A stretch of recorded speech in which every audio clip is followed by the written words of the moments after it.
Alors, une saisie record d'or au Mali qui fait trembler l'industrie minière mondiale. 245 millions de dollars. C'est le montant astronomique de l'or confisqué sur le site de Loulo-Kounkoto, géré par une société canadienne. Mais pourquoi cette opération? Que cache-t-elle vraiment? Et surtout, quelles en seront les conséquences pour le Mali et ses partenaires étrangers? Alors, je vous prie de rester avec moi jusqu'à la fin. On va décrypter tout ça ensemble.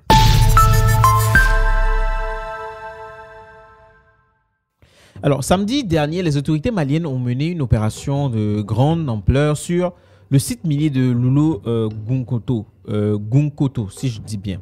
Résultat, 3 tonnes d'or saisies, une valeur estimée à 245 millions de dollars. Une information confirmée par des sources fiables ce lundi. Pourtant, une société canadienne, Barrick Gold, en charge de ce site, reste silencieuse. Et alors, personne ne sait où il devait aller. Alors, la question qu'on se pose maintenant, c'est pourquoi cette saisie? Nous savons tous que le Mali, riche en ressources naturelles, traverse une période où le contrôle des ressources est devenu un enjeu stratégique.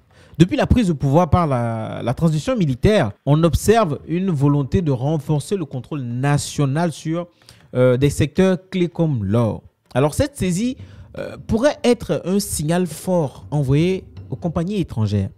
Le Mali veut reprendre la main sur ses richesses, mais à quel prix? L'exploitation de l'or représente une part essentielle du PIB malien. Une telle saisie, bien que spectaculaire, pourrait inquiéter les investisseurs étrangers. Et les entreprises minières internationales vont-elles revoir leurs projets au Mali? Et qu'en est-il des possibles changements de réglementation sous le régime de transition? Alors, il faut savoir qu'une instabilité perçue pourrait affecter les investissements et à terme l'économie du pays tout entier. Alors, cette opération met en lumière 2 enjeux clés. Alors, la transparence et la stabilité. Comment garantir une gestion équitable et responsable des ressources nationales? Alors, et surtout, comment éviter que de telles saisies n'amènent à des tensions avec des partenaires étrangers déjà prudents face à la situation politique actuelle au Mali? On est conscient que cette saisie est un record, met en lumière la question cruciale sur la gouvernance et la souveraineté des ressources minières. Et le Mali est-il en train de reprendre le contrôle de son destin économique ou risque-t-il de perdre la confiance de ses partenaires internationaux?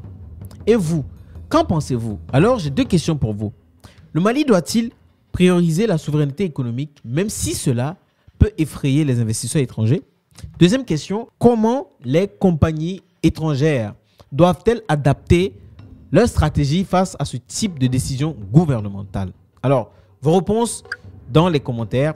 Je vous attends, je veux vous lire. Continuez le débat en commentaire. Abonnez-vous si cette vidéo vous a plu. Et n'hésitez pas à partager autour de vous afin que nous puissions faire grandir et grossir cette communauté. À la prochaine.